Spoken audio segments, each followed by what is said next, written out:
ये इंजन ही नहीं चलेगा तो मुल्क कैसे चलेगा। सब्सक्राइब करें और बेल दबाएं ताकि कोई खबर रह न जाए।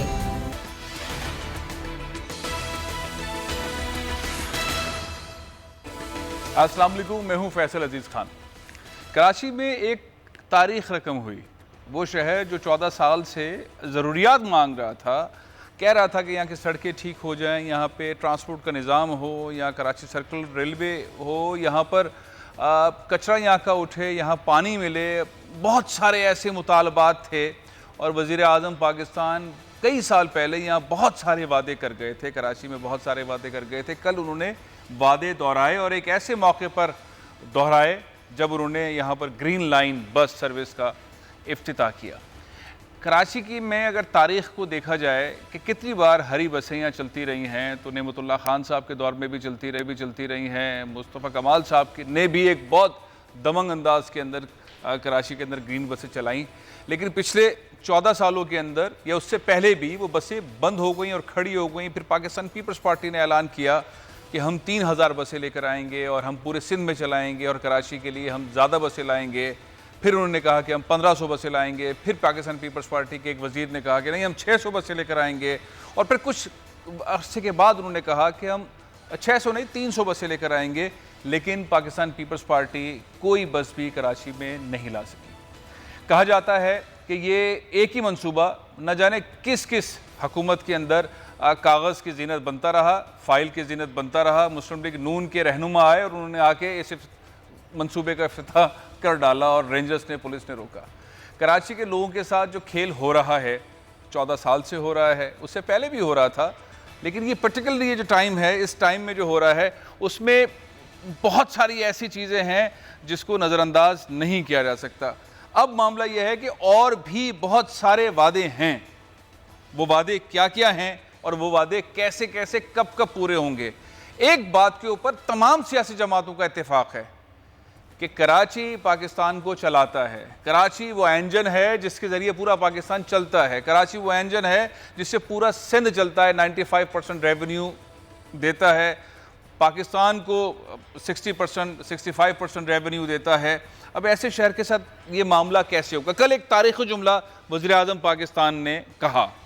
उन्होंने कहा कि पाकिस्तान के सबसे बड़े शहर कराची को एक न्यू मैनेजमेंट सिस्टम चाहिए। न्यू मैनेजमेंट सिस्टम कराची को चाहिए। कराची को न्यू मैनेजमेंट सिस्टम चाहिए। जब ये बात उन्होंने कल कही तो अब से चंद लम्हों पहले सिंध असम्बली के अंदर अरकान एक दूसरे से गुत्थम गुत्था हो गए और हुकूमत ने, ज़ाहिर है उनकी अक्सरियत है पाकिस्तान पीपल्स पार्टी के, एक बिल पास करवा लिया है, बल्दियाती एक्ट का बिल। उसके अंदर जो मेयर के पास पावर थे वो पावर्स भी ले लिए हैं। ये वही बिल है जिसे ऑर्डिनेंस की सूरत के अंदर गवर्नर सिंध ने दस्तखत करने से इनकार कर दिया था। उन्होंने कहा कि इसमें ये शिक़ें हमें कबूल नहीं है। कॉन्फ्लिक्ट्स की तरफ मामला आगे बढ़ रहे हैं, डिलीवरी की तरफ कम है। अगर कोई छोटा सा काम हो जाता है तो मुस्लिम लीग नून के रहनुमा भी आके तख्ती काट देते कि मियाँ साहब ने ऐलान किया था। पाकिस्तान पीपल्स पार्टी कहती है हम दे रहे हैं, थोड़ी सी कोताही हो गई, हमसे लेट हो गए। लेकिन ये सारे जुमले मैं आपको आगे चल के सुनवाऊँगा। लेकिन मैं अपने मेहमानों का तारुफ करवा देता हूँ, बड़े अहम कराची के मामला के हवाले से हैं। मेरे साथ PTI के रुकन कौमी असम्बली आफ्ताब जहांगीर साहब मौजूद हैं, पाकिस्तान पीपल्स पार्टी के रहनुमा, और रऊफ सिद्दीकी साहब भी ज्वाइन करेंगे। अस्सलाम वालेकुम आफ्ताब जहांगीर साहब। खैरियत से आप ठीक है? मैं बिल्कुल ठीक हूँ। लोग खुश हैं। उनको ये नज़र आना शुरू हुआ कि हाँ वाकई बस चल सकती है, बस आ गई है। जो मैंने जो आपको पहले शुरू में बताया, अब उसमें लोगों के और अब ख्वाब जो थे, जो उनकी ज़रूरियात थी, वो ऐसा लगता है कि इमरान खान साहब की उसमें प्रायोरिटी में आ गई हैं कराची के मामलात। कल की तकरीर सुनने के बाद आप उनके साथ थे, आप कई सारे फुटेज में, तस्वीर में उनके साथ नज़र आए। इमरान खान साहब ने ऑफ द रिकॉर्ड या ऑन द रिकॉर्ड कराची के हवाले से और क्या करने का प्लान बनाया है? बिस्मिल्लाहिर्रहमानिर्रहीम। बहुत शुक्रिया अज़ीज़ भाई कि आपने मुझे अपने प्रोग्राम में मौका दिया और इस अहम दिन के ऊपर कि जहाँ पे कल हमने जो है एक खुशी का दिन मनाया कि जी कराची का एक दरीना मसला जो ट्रांसपोर्ट के हवाले से है वो हल होता हुआ नज़र आया। कल उसका इफ्तिताह हुआ और बाकायदा उसका जो इफ्तिताह है वो 25 दिसंबर से ये बसें अपने रूटीन में चलना शुरू हो जाएंगी। ठीक है। लेकिन उसके साथ आज के दिन हमने देखा कि सिंध असम्बली के अंदर दूसरे दिन ही एक ऑपोजिशन और हुकूमत जो तमगुत्ता हो गई, और वो एक बिल के हवाले से है जो बल्दियात के हवाले से है। देखिए, प्राइम मिनिस्टर साहब की हमेशा से एक तरजीहात रही कि जी कराची जो है, जैसे आपने खुद बताया कि वो इंजन है कि जो 95% सूबे को देता है और 65% जो है वो वफाक को देता है। और जब ये इंजन ही नहीं चलेगा तो मुल्क कैसे चलेगा? लेकिन बदकिस्मती से आपने देखा कि पिछले 30 सालों में हम लाहौर को 70 साल की बात तो छोड़ दे, 15-20 सालों के अंदर जो शहर कराची के साथ हुआ वो आप सबकी नज़रों में है। और इसमें बेशुमार ऐसे मसाइल हैं जिसको तवज्जो भी ज़रूरत है और हल तलब भी है, लेकिन प्रायोरिटी हर एक की कोई डिफरेंट रही। अच्छा, अब ये काम प्राइम मिनिस्टर के इल्म में ज़रूर है, क्योंकि प्राइम मिनिस्टर साहब जो है खुद कराची से मुंतखब हुए थे। हमने प्राइम मिनिस्टर साहब से जब भी अकेले में कराची के MNAs ने मुलाकात की या पार्लिमानी पार्टी के अंदर मुलाकात की या हम पार्लियामेंट के अंदर खड़े होकर आवाज़ उठाते हैं, तो हम इनसे बताते हैं कि जी कराची ही वो है जिसने आपको मैंडेट दिया, जिसकी वजह से आप प्राइम मिनिस्टर बने और हमारी हुकूमत बनी। अगर हमने कराची के मैंडेट को नहीं लौटाया तो ये बहुत तकलीफ का अमल होगा और हो सकता है कि आने वाले इलेक्शनों में हमें इसका बहुत बड़ा मुआवजा भी भुगतना पड़े। तो ये प्राइम मिनिस्टर साहब के इल्म में है, लेकिन कुछ मजबूरियां, कुछ हालात ऐसे, कोई ये कवर्ड आ गया, चीजें डिले होती चली गई। लेकिन अब मजीद डिले जो है किसी अब डिले नहीं होगा, बर्दाश्त नहीं। उन्होंने कहा 2023 में हम कराची को पानी दे देंगे, और कुछ और बातें भी की जो MNAs MPs के साथ की। मैंने तो आपको चांस दिया कि वो आप बातें बताएं, लेकिन आप कह रहे हैं वो वादा कर रहे हैं। मैं एक हमारे बहुत ही हरदिल अजीज़ दोस्त हैं, पाकिस्तान पीपल्स पार्टी के रहनुमा हैं, बड़े जोशीले हैं, वकील, मेरे साथ मौजूद हैं कादिर मंदोखेल साहब। अस्सलाम वालेकुम मंदोखेल साहब। अच्छा, अब से थोड़ी देर पहले सिंध असम्बली के अंदर एक, अच्छा तो नहीं कहूँगा, लेकिन बहरहाल एक तारीख रकम हो गई, एक दूसरे के ऊपर हाथ उठा दिया, धक्के दे दिए, बिल फाड़ के फेंक दिए, और हुकूमत और अपोजिशन के दरमियान ये मनाजिर देखने में आए। जो कानून बनाया गया है उस पर बहुत एतराज़ात हैं। कल का दिन किसी के लिए अच्छा था, किसी के लिए बुरा था सियासी तौर पर, लेकिन आवाम के लिए अच्छा था कि एक अच्छी खबर आई कि यहाँ पे बसें चलने जा रही हैं, और बहुत सारे वादे जो सिंध हुकूमत के और PTI की हुकूमत के आवाम के लिए थे वो ग्राउंड पर नज़र आ रहे हैं। आप क्या कहेंगे कि पाकिस्तान पीपल्स पार्टी के वुज़रा पिछले कई सालों के अंदर ये कहते रहे कि हम 6000 बसें लाएंगे, 3000 बसें लाएंगे, 1500 बसें लाएंगे, 600 बसें लाएंगे, और वो नहीं ला पाए, और इमरान खान साहब की हुकूमत मुस्लिम लीग नून के मंसूबे पर अमल दरामद करके उन्होंने बसें चला दी। क्या वजह बनी पीपल्स पार्टी डिलीवर नहीं कर सकी? बहुत शुक्रिया फैसल अजीज खान साहब। सर, ये बसों का दौड़ जो है ना, ये तो अभी शुरू हुआ, और आपको पता है कि इंटरनेशनल कॉन्ट्रैक्ट जब करते हैं तो हुकूमत पाकिस्तान सॉवरेन गारंटी मांगते हैं, जो कि वो सिंध को ऑन नहीं किया। खुद वज़ीर आज़म साहब ने कहा कि सिंध हमारा नहीं है, ये कई स्पीचेस में कहा है कि सिंध हमारा नहीं है। वो जो भी वफाक के मंसूबे होते हैं, प्रोजेक्ट होता है, उसमें वो सिंध को नज़रअंदाज करते हैं। और फिर मैं याद दिला दूँ, हमारे मोहतरम आफ्ताब जहांगीर साहब बैठे हुए कि 162 अरब रुपए ऐलान किया था, वो कहाँ चले गए? उसके बाद ये बसों के वादे जो थे पीपल्स पार्टी के, वो 14 साल के हैं, ये 3 साल वाला मामला नहीं है। इमरान खान की हुकूमत को तो 3.5 साल हुए हैं, और 14 साल हो गए पीपल्स पार्टी की हुकूमत को, और ये जो वादे हैं बसों के लाने के, ये उनकी हुकूमत से पहले के हैं। देखिए, मैंने आपको वही बात की है कि मायदे तो अभी पिछले महीने भी सिंध हुकूमत ने 50 बसों का की है फॉरेन कंपनी के साथ, और 31 दिसंबर हमारे एडमिनिस्ट्रेटर ने ऑलरेडी टाइम दे चुका है, आपकी नॉलेज में होगा। और ये भी साथ साथ है कि अगले दिन, लेकिन आपकी बात मैं मानता हूँ कि उसमें ताखिर हुई है, उसमें वो जो बातें की है वो कंप्लीट नहीं हुई है। लेकिन साथ साथ एक सॉवरेन गारंटी की भी बात मैं करूंगा, और साथ साथ मैं ये कहूँगा कि ये बसों का रेस तो अभी शुरू हुआ, और भी सिंध के मसाइल, ठीक है, और भी मसाइल बहुत है जो गौर तलब है, जिसके पीपल्स पार्टी जिसके ऊपर काम कर रही है। नंबर 1 बात।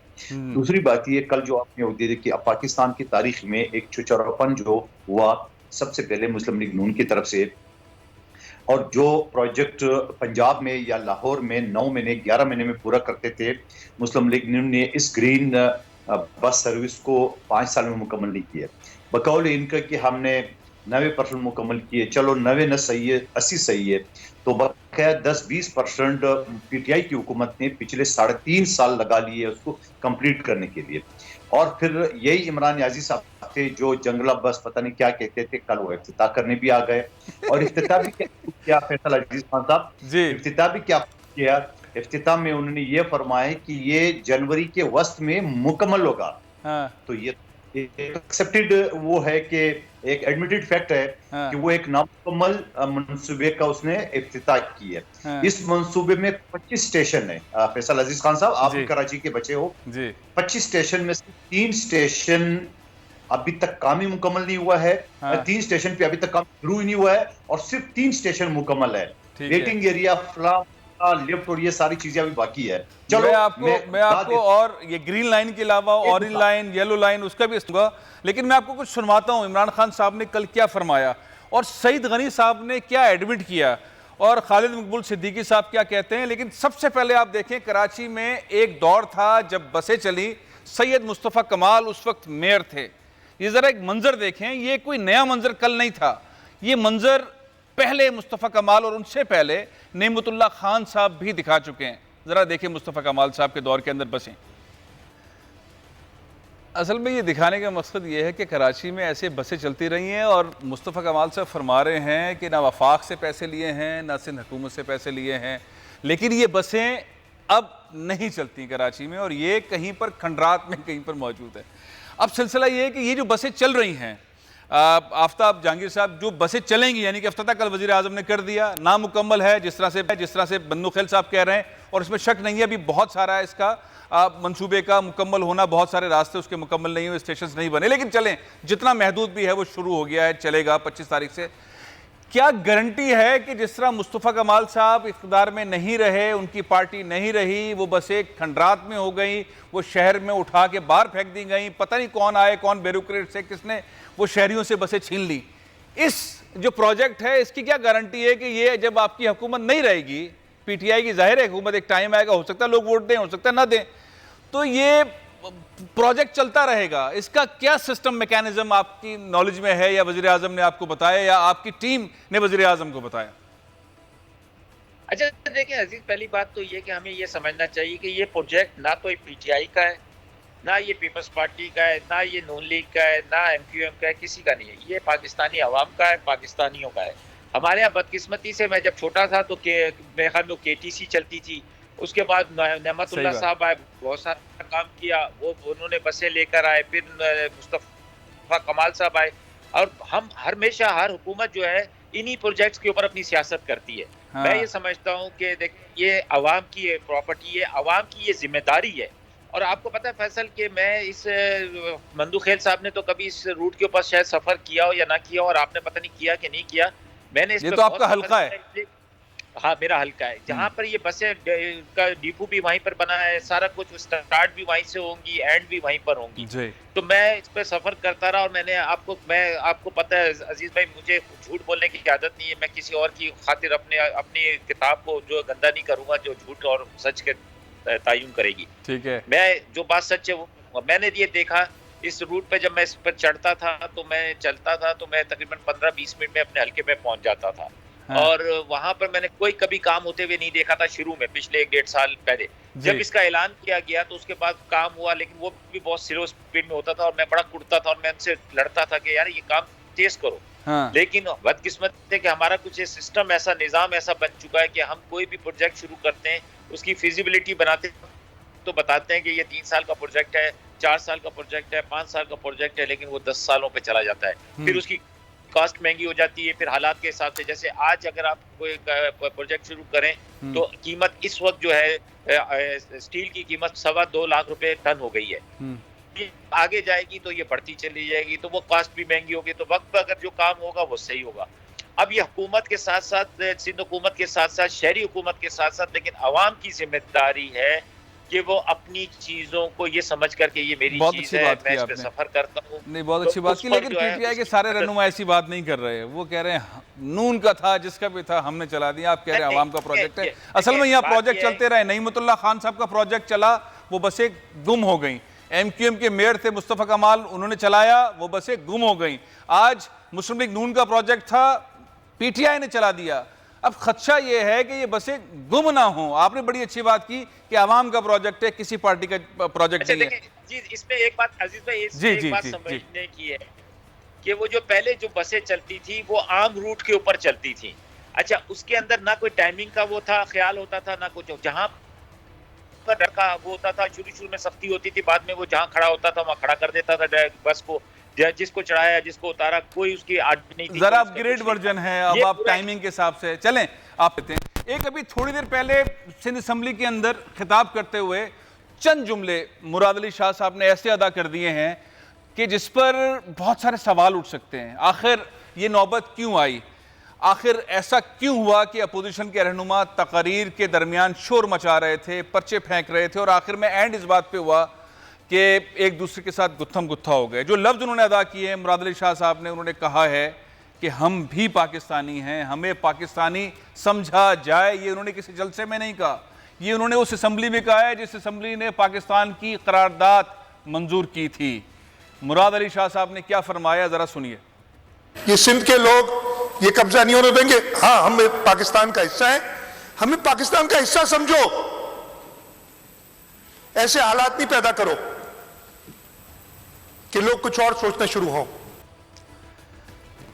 ये जुमले सिंध असेंबली के अंदर वजीर आला सिंध की जानिब से आज अदा किए गए। मैं आपको दोबारा सुनवाऊंगा, न्यूज़ ब्रेक ले रहा हूं।